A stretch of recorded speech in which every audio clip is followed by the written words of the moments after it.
AMLO exhibe que la respuesta al desplegado de los intelectuales del PRIAN no tuvo la misma difusión. El presidente Andrés Manuel López Obrador exhibió que la carta en apoyo a su gobierno, firmada por más de 34,000 ciudadanos, no tuvo la misma difusión que la misiva de solo 650 intelectuales del PRIAN, que consideran que AMLO atenta contra la libertad de expresión. Ayer salió una carta en donde les contestan a estos intelectuales orgánicos, dijo AMLO, al grupo que encabezan ellos, además de sus empresas editoriales, que tuvieron mucha influencia en el gobierno y acomodaban a sus cercanos en universidades, centros de investigación. Eran padrinos en el mundo intelectual. Pero la carta que salió ayer no se difundió, la de respuesta para equilibrar. Hoy vamos a poner las dos, la de los intelectuales orgánicos y luego ponemos la otra, afirmó AMLO.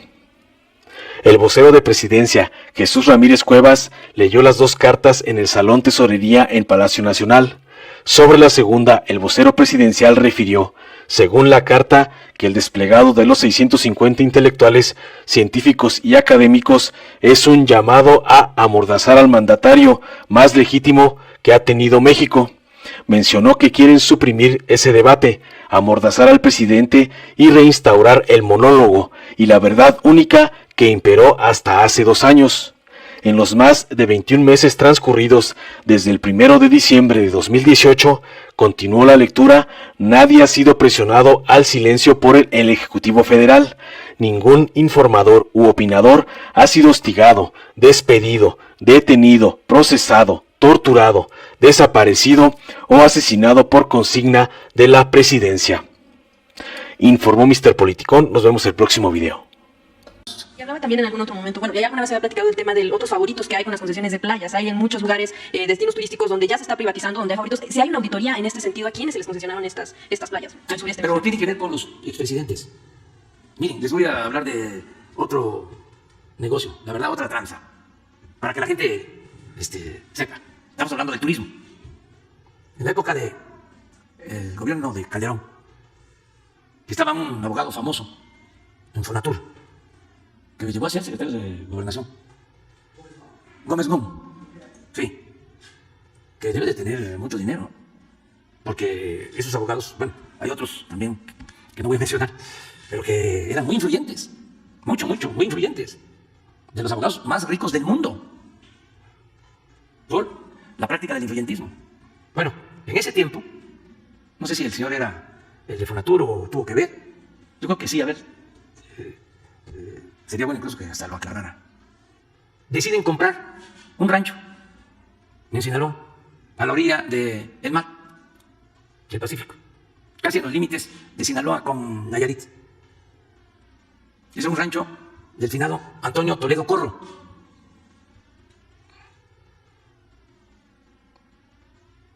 Que a la vez fue gobernador de Sinaloa, también fue secretario cuando existía la reforma agraria, creo que durante el gobierno del presidente López Portillo. Todo esto es historia para los jóvenes. El caso es que le compran el rancho al finado Toledo Corro, todavía estaba en ese entonces vivo, en el gobierno de Calderón, porque iban a llevar a cabo un desarrollo turístico. Entonces pagaron como $100 millones por el terreno. Sería bueno que fueran ustedes, que la gente vaya a verlo. En vez de invertir ahí cerca del aeropuerto de Mazatlán para ampliar el malecón de Mazatlán y desarrollar turísticamente más Mazatlán, que es bellísimo y además que está llegando mucho turismo, este terreno está allá, refundido, donde pues no hay aeropuerto. No sé cómo compran un terreno así. El caso es que le damos ese terreno y no hay quien quiera comprarlo. Y si se vende, pues ya no nos van a pagar lo que costó, los alrededor de $100 millones. Entonces, ¿cómo hicieron ese acuerdo, esa operación? ¿Verdad que no sabían ustedes de eso? ¿O sí sabían? No. No. O salían los periódicos, a lo mejor en Reforma. Se hizo la denuncia.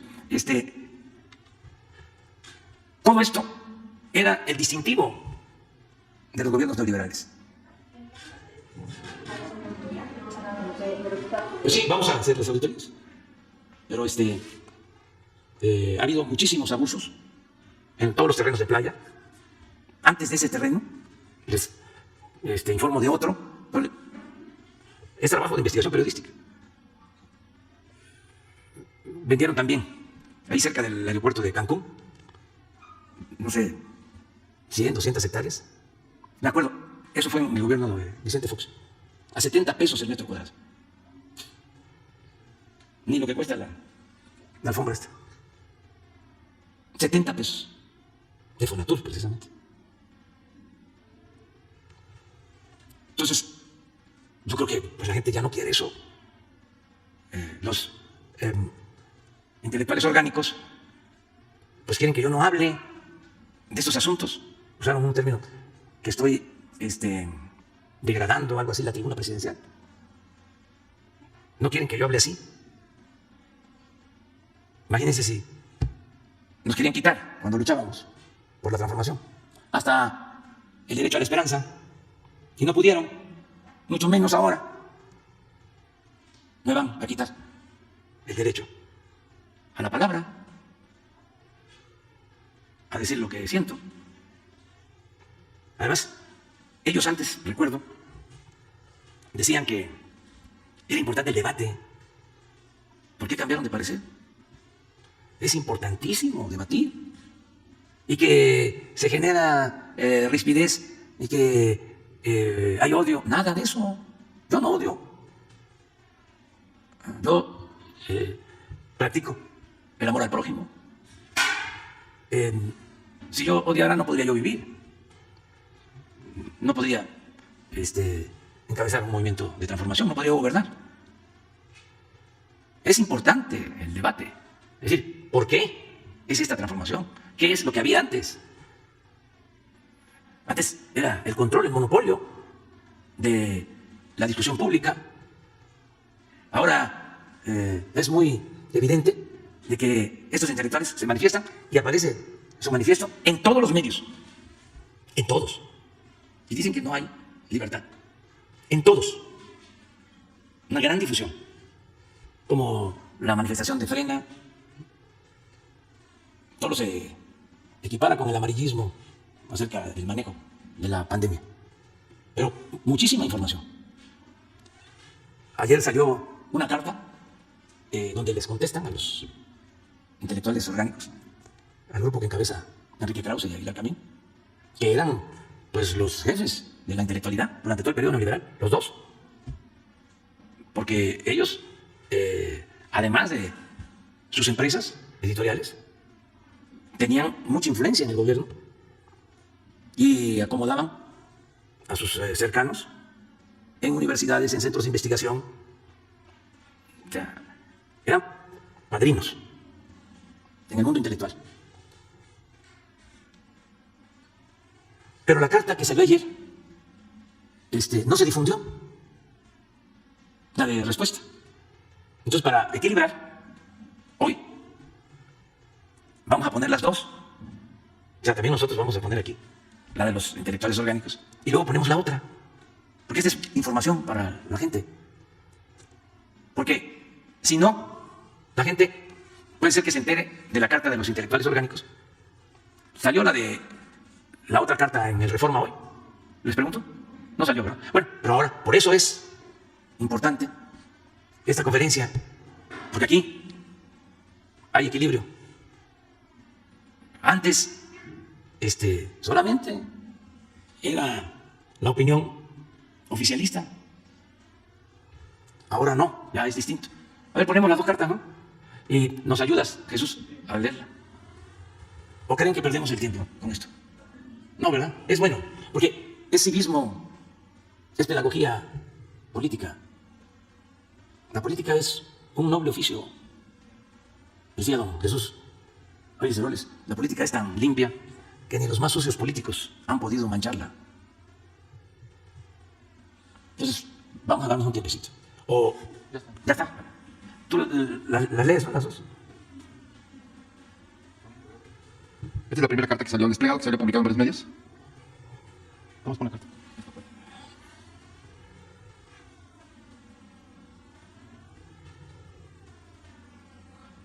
Se titula En defensa de la libertad de expresión. Está firmada por 650 personalidades, intelectuales, académicos, gente del Grupo Nexos y de Letras Libres, y dice así: la libertad de expresión está bajo asedio en México. Con ello está amenazada la democracia. El presidente López Obrador utiliza un discurso permanente de estigmatización y difamación contra los que él llama sus adversarios.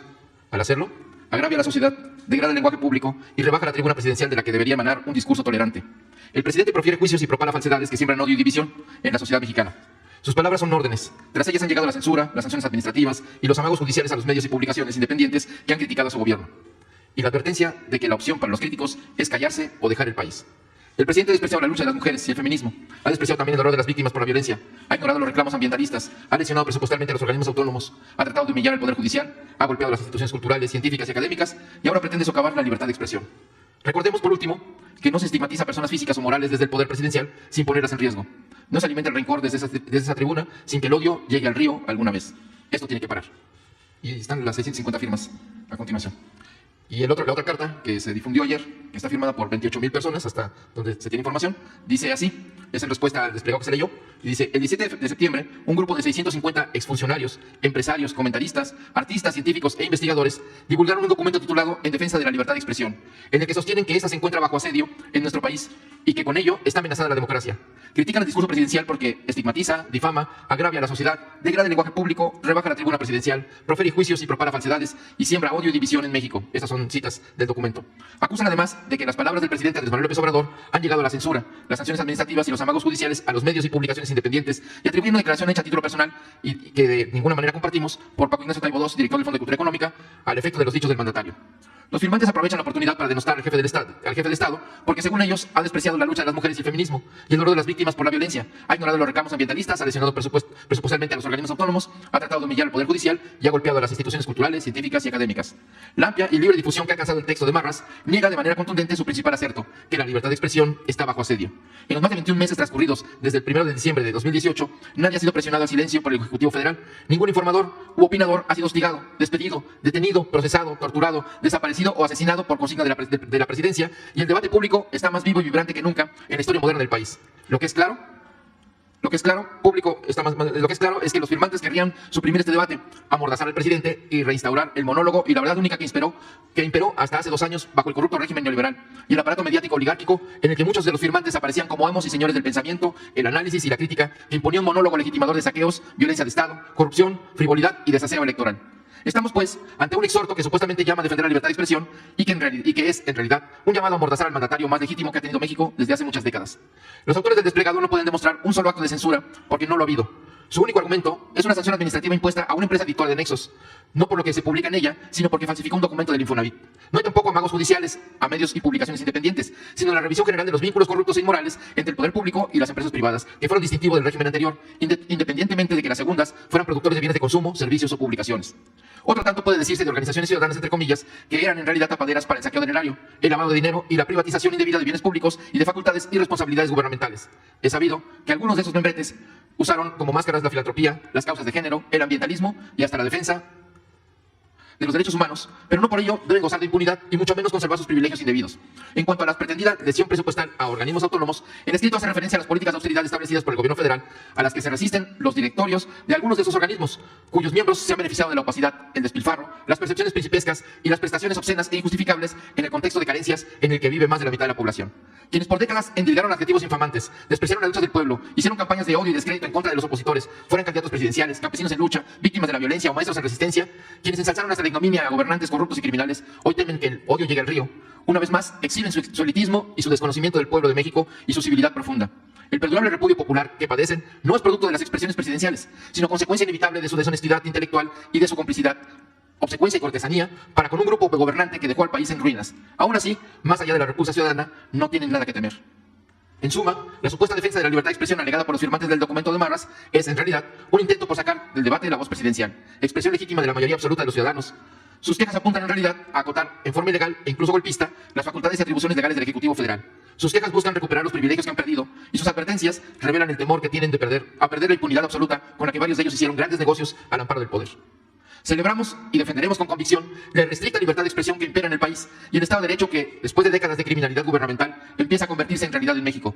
Que los firmantes del texto comentado hablen con plena libertad y que no pretendan callar a nadie, Su abusivo monopolio de la palabra ya terminó y no volverá nunca.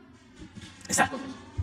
Si te gustó, dale like, compártelo, suscríbete y activa la campanita para recibir las notificaciones de nuestro canal.